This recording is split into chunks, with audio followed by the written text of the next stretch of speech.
والعاقبة للمتقين والصلاة والسلام على رسوله الكريم اللهم صل على محمد وعلى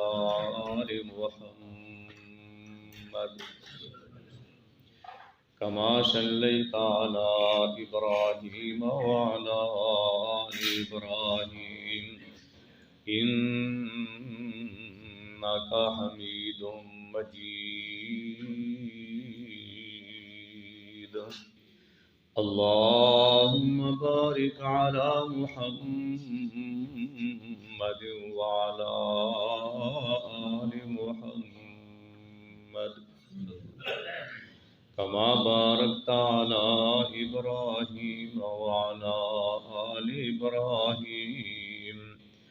إنك حميد مجيد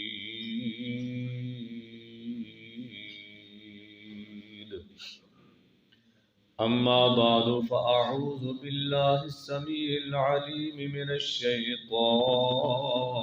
الرجيم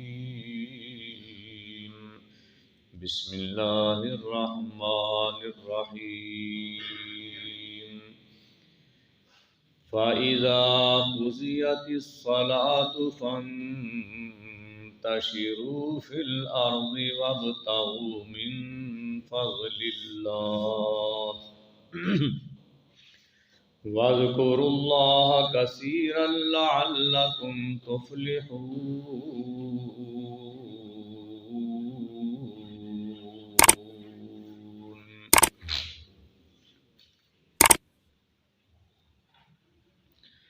فَإِذَا قُضِيَتِ الصَّلَاةُ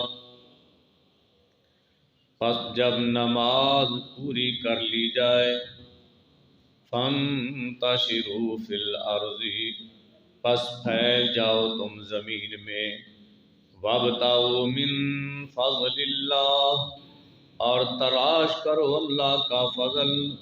وَاذْكُرُوا اللَّهَ كَثِيرًا اور ذکر کرو اللہ کا بہت زیادہ لعلکم تفلحون تاکہ تم فلاح پا جاؤ کامیاب ہو جاؤ.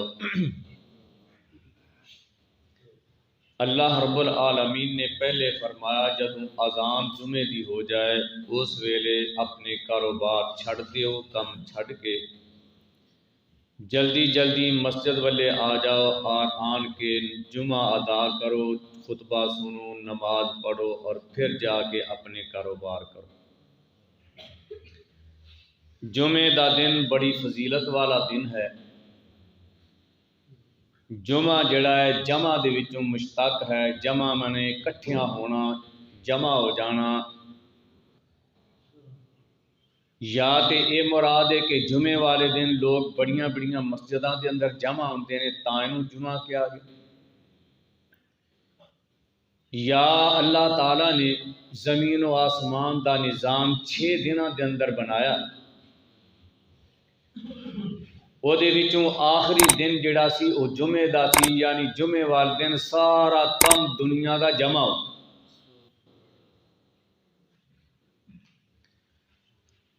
اور جمعے دے دن دی فضیلت فرمایا آدم علیہ السلام نو اللہ رب العالمین نے جمعے والے دن پیدا فرمایا اور جمعے والے دن ہی اللہ نے آدم علیہ السلام نو جنت وچ ٹھہرایا اور جمعے والے دن ہی جنت چوں باہر نکالیا گیا اور جمعے والے دن ہی قیامت آئے گی. اور فرمایا نبی صلی اللہ علیہ وسلم نے کہ جمعے والے دن ایک ایسا وقت ہوندا ہے ایک ایسی گھڑی ہوندی ہے اس ٹائم دے اندر مسلمان بندہ جو بھی اپنے رب کو دعا کرے اللہ اسے وقت دی دعا قبول کر لے. پر وہ کڑی ہے کیڑے ٹائم وہ مخفی رکھی گئی دسیا نہیں گیا وہ کیڑی ٹائم چاہیے. جمعے والے دن ضرور ہے. اسی طرح نبی صلی اللہ علیہ وسلم نے فرمایا، نسائی، ابو داؤد، ترمذی، ابن ماجہ دی روایت ہے کہ جمعے والے دن جیڑا بندہ نہا کے اچھی طرح کپڑے پہن کے اچھے پہن کے صبح صبح سویرے ہی یعنی ٹائم تو پہلے ہی مسجد کی طرف چل کے جائے، سوار نہ ہو، پیدل چل کے جائے اور امام دے قریب جا کے بیٹھے، خطبہ سنے صحیح طریقے دے نال، اور پھر کوئی لغو بات نہ کرے، نماز ادا کر لوے تے اللہ رب العالمین اس بندے نو ایک ایک قدم دے بدلے 1 سال دے روزے اور 1 سال دے قیام دا ثواب عطا فرمائے۔ اینی فضیلت ہے اس جمعے والے دن دی۔ اور دوسری روایت کے اندر نبی صلی اللہ علیہ وسلم نے فرمایا کہ جڑا بندہ جمعے والے دن نہا کے کپڑے پہن کے خوشبو لگا کے جو بھی میسر ہوئے، سب تو پہلے جڑا مسجد کے اندر آئے گا، اللہ اس بندے نو اونٹ دی قربانی دا ثواب دے، اور دوسرے نمبر تے آن والے نو گائے دی قربانی دا ثواب ملے گا، اور جڑا تیسرے نمبر تے آئے گا انہوں بکرے تے چھترے دی قربانی دا ثواب ملے، اور اس تو بعد والے نو انجے جویں انہیں ایک مرغی جڑی ہے اللہ دی راہ دے اندر دے دیتی، اور اس تو بعد آن والے نو اتنا ثواب ہے جویں انہیں ایک انڈا اللہ دی راہ دے اندر خرچ کر دیتا ہے۔ اس تو بعد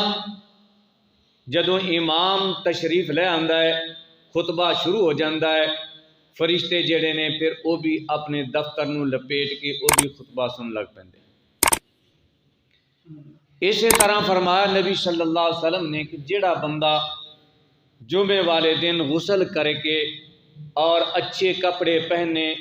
اپنی صفائی کر کے مسجد کی طرف آیا ہے اور جلدی جلدی مسجد کی طرف آ گیا ہے، سویرے سویر ہی یعنی ٹائم تو پہلے ہی مسجد وچ آ گیا ہے،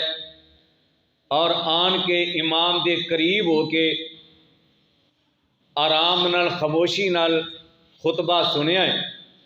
اور نماز جمعہ ادا کیتی ہے، فرمایا اس بندے نو اللہ تعالیٰ اس جمعے تو لے کے اگلے جمعے تک ادے گناہ جڑے نے وہ سارے اللہ معاف کر دے گا۔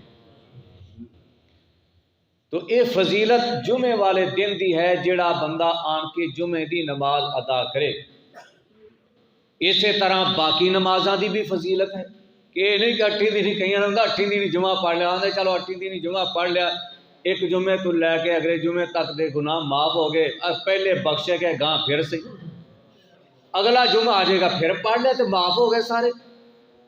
بھئی نمازاں دی معافی نہیں ہے گی، یہ نہ سمجھے کہ چلو جی گناہ معاف ہو جاندے تو نماز چھڈانا بھی تو گناہ ہی ہے نا، تو یہ بھی گناہ میں شامل ہو گیا۔ 8 دنوں کا جمعہ پڑھ لیا، چلو 8 دنوں دیا نمازاں دی معافی ہوگی، اگلا جمعہ پھر پڑھ لیں گے، پھر اگلے دن دی معافی ہو جائے۔ نمازاں دی معافی نہیں ہے، اس واسطے اللہ تعالیٰ نے حکم دیتا ہے کہ نماز پڑھو، اقیم الصلاۃ، نماز قائم کرو، اور نمازاں اللہ تعالیٰ نے 5 فرض کیتیاں نے، جویں جمعہ فرض ہے اسی طرح نمازاں بھی فرض۔ جویں اللہ نے کہا جمعے دی اذان ہو جائے تو اپنے کاروبار چھڈ کے مسجد کی طرف آؤ، اسی طرح باقی نمازاں دا بھی حکم ہے کہ جس ویلے اذان ہو جائے اپنے کام چھڈو، مسجد کے اندر آؤ، آن کے نماز ادا کرو، نماز پڑھو، نماز پڑھ کے پھر جا کے اپنے کام کر لگ۔ تو اللہ تعالیٰ نے فرمایا فَإِذَا قُضِيَتِ الصَّلَاةُ فَانتَشِرُوا فِي الْأَرْضِ، جدو تسی جمعے دی نماز پڑھن واسطے اپنے کاروبار چھڈ کے کم چھڈ کے آئے ہو اور آن کر کے تساں جمعہ ادا کر لیا ہے، نماز پڑھ لئیے، تے فَانتَشِرُوا، ہن زمین تے فی الارض، زمین تے پھیل جاؤ، یعنی چلے جاؤ، جا کر کے اپنے کاروبار کرو۔ یہ مطلب نہیں کہ فَانتَشِرُوا اللہ نے کہا چلو نکل جاؤ ہن اتوں، چلے جاؤ جاؤ جا کے کام کرو، کام کرنا ضروری، اللہ کہندا جا کے کام کرو۔ مطلب ایسی کہ پہلے اللہ نے روک دیتا ہے، اذان ہو گئی ہے ہوں روک دیتا، منع کر دیتا، کام نہیں کرنا، بند کر دیتے تاڑے کام۔ ہوں نماز پڑھ لئیے، ہوں اللہ کہتے ہوں کما دی چھٹی ہو گئی ہے، ہوں کرو جو تاڑا جی کردہ کرو، جی کردہ کرو، نہیں جی کردہ تے نہ کرو۔ اے مطلب ہوں تاڑے واسطے کام کرنا جائز ہو گیا، پہلے منع ہو گیا سی، ہوں نماز تو بعد تاڑا کام کرنا جائز ہو گیا ہے۔ اس واسطے جاؤ فانتشروا فی الارض، زمین اتے پھیل کے جو تساں کام کرنا کرو، وابتغوا من فضل اللہ، اور اللہ دا فضل تلاش کرو۔ یعنی نماز جمعہ ادا کر کے تسی جڑا کام کرو گے، اپنے گھر لی کاروبار جڑا کرو گے، رزق کماؤ گے، وہ گویا کہ اللہ دا فضل تانوں ملے گا۔ اس واسطے اذان ہو گئی، اپنے کام چھڈو، کام چھڈ کے آؤ نماز ادا کرو، نماز ادا کر کے پھر جاؤ گے جا کے کام کرو، ایک گویا کہ اللہ دا تسی فضل تلاش کر دے، وہ دے اندر اللہ برکت کرے گا۔ فرمایا وابتغوا من فضل اللہ، اللہ دا فضل تلاش کرو، واذکروا اللہ کثیرا، تے ہن تسا نماز تے ادا کر لی، نماز بھی ذکر سی، لیکن اے دے باوجود اپنے کام کردیاں بھی اللہ دا بہت زیادہ ذکر کرو، کام اپنا کرو نہ ذکر بھی کرو، ذکر کرتا رہے بندہ، کام کرتا بھی کر سکتا، ذکر سبحان اللہ پڑھے، الحمدللہ پڑھے، جو مرضی ذکر اذکار نے وہ کرتا رہے، اور ایڈا کا اوکھا بھی کام نہیں، زبان ہی ہلنی مری، سبحان اللہ وبحمدہ سبحان اللہ العظیم، یہ پڑھ لے، سبحان اللہ پڑھ لے، اللہ اکبر پڑھ لے، الحمدللہ پڑھ لے، درود شریف پڑھ لے، کوئی دعا ہور پڑھ لے جیڑی کوئی یاد، جو بھی دعا آندی وہ پڑھتا رہے، ذکر اذکار کرتا رہے۔ وَاذْكُرُوا اللَّهَ كَثِيرًا، فرما اللہ دا ذکر بہت زیادہ کرو، تے بہت زیادہ ذکر کیوں ہوئے گا؟ جدو بندہ بیٹھا بھی ذکر کرتا ہے، کھلوتا ہے تاں بھی ذکر کرتا ہے، لیٹیا ہے تاں بھی ذکر کرتا ہے، کاروبار سے لگا تاں بھی ذکر کرتا، ہر ویلے ذکر کرتا رہے گا، تے پھر وہ کثیر ذکر دے اندر شامل ہوئے۔ تو اللہ کیا وَاذْكُرُوا اللَّهَ كَثِيرًا، اللہ تعالیٰ دا بہت زیادہ ذکر کرو، لَعَلَّكُمْ تُفْلِحُونَ، تاکہ تسی فلاح پا جاؤ۔ اسی طرح بندہ ذکر کر سکتا ہے، عورت بھی ذکر کرے، گھر دے اندر اپنے کاروبار کر رہی ہے، گھر دے اندر جھاڑو دے رہی ہے تو اللہ اکبر پڑھ دی رہے، سبحان اللہ الحمدللہ اللہ اکبر، اچھی جی تھوڑی جی آواز نہ بھی پڑھ سکتے، آہستہ زبان منہ چ بھی پڑھ سکتے، تھوڑی جی اچھی آواز نہ پڑھی جائے گا تو دوسروں بھی پتہ لگے گا، بچیاں بھی سنے گا کہ میری ماں جڑی ذکر کر رہی ہے، اللہ دا ذکر کر رہی ہے، قرآن مجید دی سورت یاد ہے، پوری سورت پڑھ سکتی ہے۔ جو بھی دعا ہے وہ گھر دا کام کرو، دعا پڑھو، یہ اندر اللہ تعالیٰ اپنی رحمت کرے گا اور اللہ دے اندر برکت کرے گا۔ اس واسطے اللہ نے فرمایا وَاذْكُرُوا اللَّهَ كَثِيرًا، اللہ دا ذکر بہت زیادہ کریا کرو، لَعَلَّكُمْ تُفْلِحُونَ، تاکہ تسی کامیاب ہو جاؤ، دنیا دے اندر بھی کامیاب ہوگے، آخرت دے اندر بھی اللہ دی طرفوں کامیابی ملے گی۔ اللہ تعالیٰ کی دعا ہے اللہ رب العالمین بہت زیادہ سانو اللہ اپنا ذکر کرنے دی توفیق عطا فرمائے، اور اللہ قرآن و حدیث نو سمجھ کے عمل دی توفیق عطا فرمائے۔ الحمدللہ رب العالمین،